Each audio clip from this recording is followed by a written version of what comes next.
ये कहानी है रामवती की, जो अपने बेटे बहू के साथ रहा करती थी। ऐसे ही एक दिन रामवती बाहर से अपने घर आती है, जहां वो देखती है कि उसकी बहू और बेटे ने अपना सामान पैक किया हुआ है। बेटा राजीव, तू बहू के साथ कहीं जा रहा है क्या? वो माँ। आपसे ना हो पाएगा माँ जी। हम लोग शहर जा रहे हैं। हमने सारा सामान पैक कर लिया है। अब आप भी अपना सामान पैक करो और चलो हमारे साथ। लेकिन बहू क्यों? तुम लोग इस गांव को छोड़कर क्यों जाओगे? वो इसीलिए माँ जी, क्योंकि हम इस गांव में नहीं रह सकते और यहाँ पे वैसे भी किसी को बात करने का ना कोई तौर तरीका है ही नहीं। ना ही खाने का है और ना ही रहने का लहजा है। हम यहाँ रहेंगे तो मेरे होने वाले बच्चे पर क्या असर पड़ेगा? वो भी यहाँ की बदतमीजों वाली भाषा सीखेगा। इसलिए हमने फैसला ले लिया है कि हम यहाँ नहीं बल्कि शहर में रहेंगे। बहू, यहाँ से हम कहीं नहीं जा रहे हैं। अरे गांव में लोग हैं, कल को अगर कुछ होता है तो गांव में सभी लोग एकजुट हो जाते हैं। लेकिन शहर में ऐसा नहीं है। वहाँ किसी को किसी से कोई मतलब नहीं होता है। ऐसा आपको लगता है माँ जी, और हाँ, जितनी कमाई यहाँ है ना, उससे कई ज्यादा कमाई तो शहर में है। इसीलिए हम जा रहे हैं। और अगर आपको यहाँ रहना है ना, तो फिर आप यहाँ शौक से रहिए। और राजीव जी तो यहाँ रहेंगे नहीं, क्योंकि हम तो शहर जा रहे हैं। क्योंकि अब बात हमारी नहीं बल्कि हमारे बच्चे की है। और मैं अपने बच्चे का भविष्य यहाँ बर्बाद नहीं करना चाहती हूँ। और मैं चाहती हूँ अगले 20 साल में मेरा बच्चा अच्छे मुकाम पर हो, ना कि किसी गाँव के गवार लोगों की तरह हो। राजीव बेटा, तू बहू को कुछ समझाता क्यों नहीं है? अरे तुम यहाँ से जाने की बात कर रहे हो। यहाँ तो तुम्हारा बचपन गुजरा है। अरे तुम मुझे छोड़कर चले जाओगे तो मैं किसके सहारे रहूंगी? मेरे पास तुम्हारे अलावा है ही कौन बेटा? हाँ माँ, यहाँ मेरा बचपन गुजरा है, लेकिन अब समय बदल रहा है। गांव चाहे कितना भी आगे क्यों ना बढ़ जाए, पर वो रहता तो गांव है ना माँ। और वैसे भी अब यहाँ पर कुछ नहीं बचा हमारे पास, ना जमीन ना घर।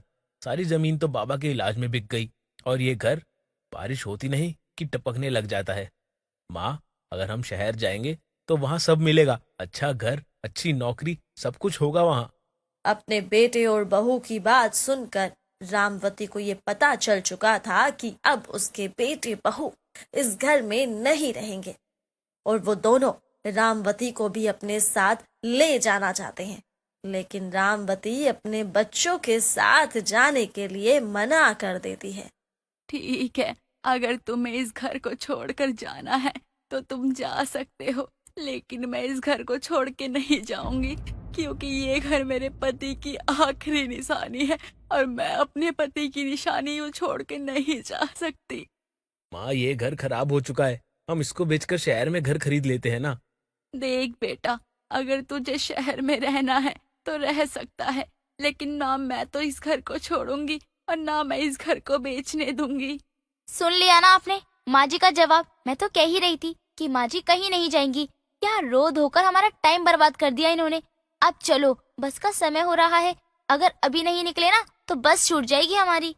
इस तरह राजीव अपनी पत्नी के साथ अपनी माँ रामवती को अकेला छोड़कर चला जाता है, तो वहीं रामवती अपने घर में अकेली रह जाती है। हे भगवान, आखिर तू मुझे किस जन्म की सजा दे रहा है? मैंने ऐसे कौन से बुरे कर्म किए जिसकी सजा मुझे अब मिल रही है? पहले तूने मेरे पति को मुझसे छीन लिया और अब मेरा बेटा भी मुझे छोड़ के जा रहा है। रामवती अब पूरी तरह से अकेली हो चुकी थी। उसे देख रेख करने वाला कोई नहीं बचा था। उसे अपने बेटे के जाने का काफी दुख था। इसलिए वो अपनी सहेली नीलम के पास जाती है और उसे आवाज लगाती है। नीलम, ओ नीलम, कहाँ है? मुझे तेरी जरूरत है। क्या हुआ रामवती? तेरी आंखों में ये आंसू क्यों है? अब क्या बताओ नीलम, मन तो कर रहा है कहीं जाके खुदकुशी कर लूं। पागल हो गई है क्या तू? ये कैसी बात कर रही है तू? बता क्या हुआ? नीलम की बात सुनकर रामवती उसे सारी बात बता देती है। अरे पता नहीं है आजकल के बच्चों को क्या हो गया है। जिस माँ बाप ने पाल पोस कर इतना बड़ा किया, उन्हें छोड़कर वो चले जाते हैं। नीलम, अगर मुझे पता होता कि बच्चों को शहर भेज के माँ बाप खुद के पैरों पे कुल्हाड़ी मारते हैं तो मैं सच में कभी भी राजीव को शहर नहीं भेजती। मैंने इसके बाबा से लड़ झगड़ के इसको शहर भेज के पढ़ाया लिखाया और इसने क्या किया, शहर की लड़की से शादी कर ली। लेकिन फिर भी मैंने इसे कुछ नहीं कहा। नेहा बहू ने नेहा बहू को अपना लिया। लेकिन अब देख। कोई बात नहीं रामवती, तू चिंता मत कर, मैं हूं ना तेरे साथ। नहीं नीलम, मैं तेरा सहारा ज्यादा दिन नहीं ले सकती क्योंकि तेरा भी तो घर है ना। वैसे रामवती, मुझे तो तेरी बहुत चिंता हो रही है। कैसे करेगी तू अपना गुजारा? कैसे चलेगा तेरा खर्चा पानी? यही सोच कर तो मैं पागल हुई जा रही हूँ। तू क्या करेगी? हाँ, तू एक काम क्यों नहीं करती? तू अपने हाथों के बने हुए समोसे क्यों नहीं बेचती? मुझे वो दिन भी याद है जब भाई साहब जिंदा थे और तू समोसे बनाया करती थी और भाई साहब उसे बाजारों में जाकर बेचा करते थे। अरे वो दिन भी क्या दिन थे। हाँ, तो तू एक काम करना, तू फिर से समोसे बनाकर बेचना शुरू कर दे। हाँ नीलम, तो बिल्कुल सही कह रही है। जीवन व्यतीत करने के लिए मुझे समोसों का काम दोबारा शुरू करना होगा। देख बहन, तू हिम्मत मत हार। तू दुनिया को दिखा दे कि हम इस उम्र में भी कुछ कर सकते हैं और तू उनको ये बता दे कि हमें उनकी मदद की कोई जरूरत नहीं है। हाँ, अगर उन्हें मदद चाहिए ना तो वो आ सकते हैं। और हाँ, अगर तुझे मेरी कोई भी मदद की जरूरत हो ना तो तू कभी भी हिचकिचाइयो मत। नीलम की बात सुनकर रामवती को हौसला आता है, जिसके बाद वो अपने घर जाती है और समोसे बनाने का सामान निकाल कर उसे साफ करती है। आज की सुबह रामवती के लिए नई रोशनी लाने वाली थी। रामवती अपने समोसे का ठेला लिए बाहर गांव में एक पेड़ के नीचे खड़ी हो जाती है और समोसे बनाने लगती है। समोसे की खुशबू गांव में फैल जाती है। तभी वहां गांव का एक आदमी भागते हुए उसके पास आता है। तुम रामवती बहन ही हो ना, जो भाई साहब के साथ मिलकर समोसे बनाया करती थी? जी हाँ, मैं रामवती हूँ। बहन, आज तुम्हें समोसे बनाता देख खुशी भी हो रही है और अचंभा भी हो रहा है। आप मुझे नहीं जानती हैं, लेकिन मैं आपको बहुत अच्छे से जानता हूँ बहन। पता नहीं आपको याद भी है या फिर नहीं, पर आपकी दुकान से मैं हर रोज 4 से 5 समोसे जरूर खाया करता था। अच्छा, ये तो बहुत अच्छी बात है। हाँ भाई साहब, आप सही कह रहे हैं, मैंने आपको पहचाना नहीं। अब ये सब छोड़ो बहन, तुम मुझे जल्दी से बताओ कि 4 समोसे कितनी देर में खिला दोगी, क्योंकि तुम्हारे हाथ के समोसे खाए हुए मुझे बड़ा समय हो गया है। उस आदमी के मुंह से अपने समोसों की तारीफ सुनकर रामवती को काफी अच्छा लगता है और वो उस आदमी को समोसे देती है। वाह बहन, तुमने तो समोसे बहुत ही अच्छे बनाए हैं। भले ही समय हो गया हो, लेकिन तुम्हारे हाथों का स्वाद बिल्कुल नहीं बदला। अच्छा, ये बात है भैया, अब मैं हमेशा ही समोसों का ठेला लगाऊंगी। तो ठीक है, मैं हमेशा तुम्हारे पास ही समोसे खाने के लिए आऊंगा। इस तरह अब वो आदमी बड़े ही स्वाद के साथ समोसे खाने लगता है। समय गुजरता है और देखते ही देखते 6 महीने गुजर जाते हैं। अब रामवती के समोसे काफी बिकने लगते हैं, साथ ही उसकी कमाई भी अच्छी होने लगती है। इस तरह रामवती दिन दोगुनी रात चौगुनी करने लगती है। अब मुझे पता चला कि माँ बाप को दुखी कर कर हम कभी खुश नहीं रह सकते। मैं शहर के लालच में राजीव को यहाँ लेकर तो आ गई। अब लगता है कि माँ जी सही थी, यहाँ पर किसी को किसी से कोई मतलब नहीं है।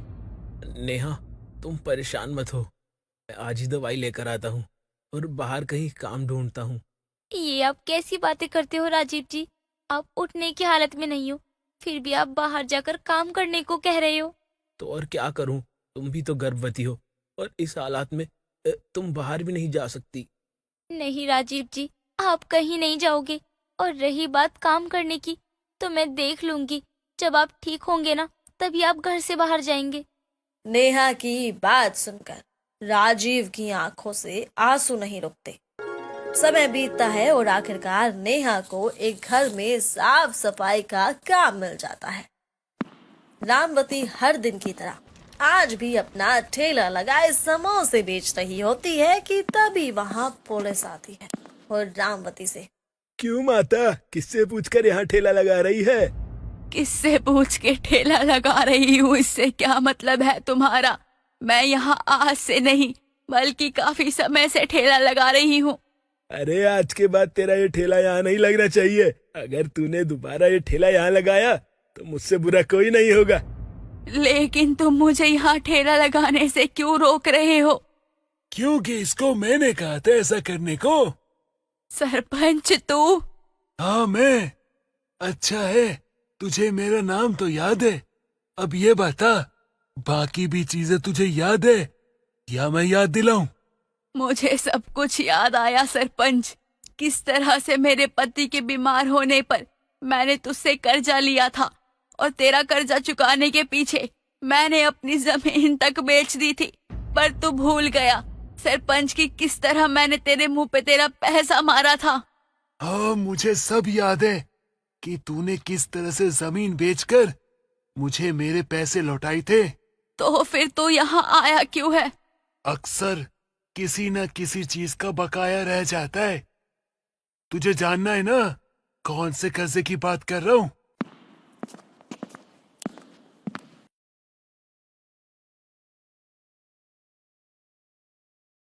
ये क्या है?